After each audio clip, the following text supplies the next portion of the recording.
So this is our next topic, which is moving loads.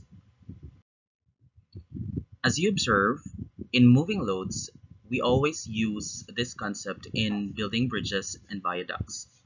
We call it a bridge when the structure crosses over a body of water.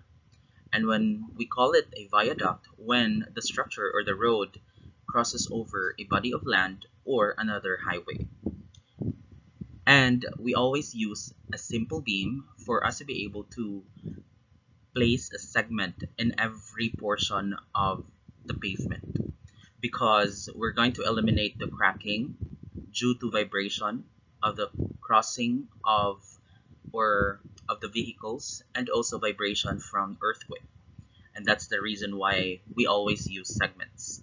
And by that, segments will always be in simply supported beams.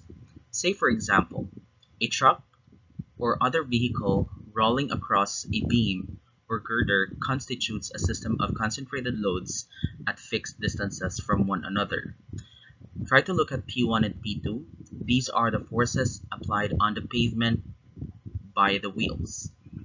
And then the L distance represents the fixed distance between the wheels. And by that, we have this principle.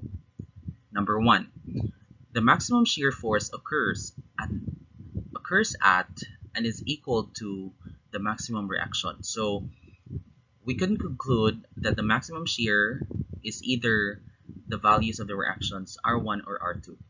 So how do we do that?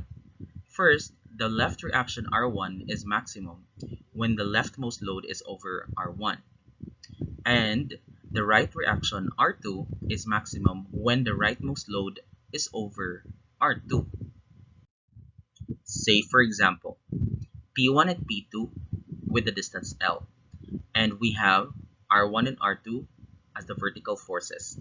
If we try to place P1 over R1, then we can get the value of R1 by summing up moments about R2.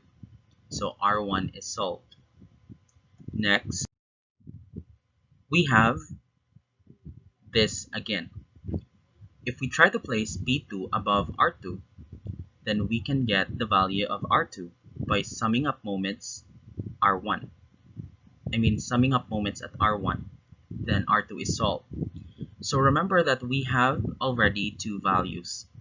So we are going to compare the two values of the reactions R1 and R2, and whichever is bigger, that prevails the maximum shear. The second principle. The bending moment under a particular load is maximum when the center of the beam is midway between the load and the resultant of all loads then on the span.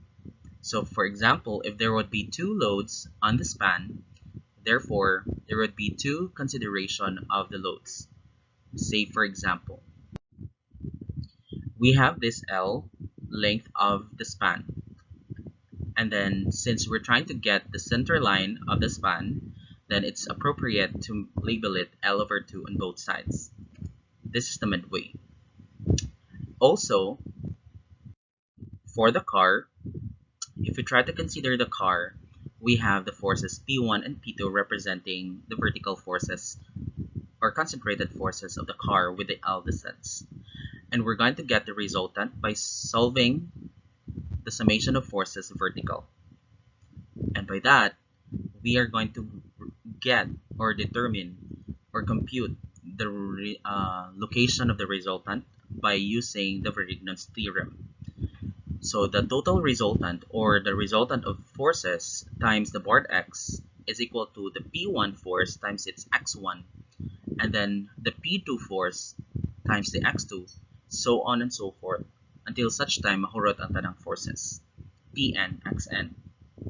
And so, we represent this board X to be measured from P1, and that's the location of your resultant force from P1 and P2.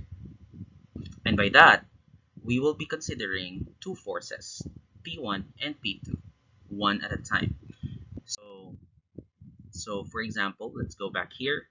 We will be placing the force P1 and R1, P1 and the resultant at the middle of the span. And as you observe, it's now barred x over 2 on both sides. And by this, we are going to solve for the reactions at the supports, R1 and R2. And then we're going to cut the beam at the position of P1 there. Then we will be considering either left side or right side. It's really all up to you. Since nasolve naman na to ang P1, ang R1, then we are going to cut this portion here. So let's rewrite. We have P1 now. And to eliminate that, we are going to get the summation of moment since we're cutting that portion there. And as you observe, it's no longer L over 2 as the distance from the point of cutting, but rather it's L over 2 minus x over 2. And by this, we can get the moment m1 value by having summation of moment at the point of cutting. And then by that, we can now get moment influenced by P1.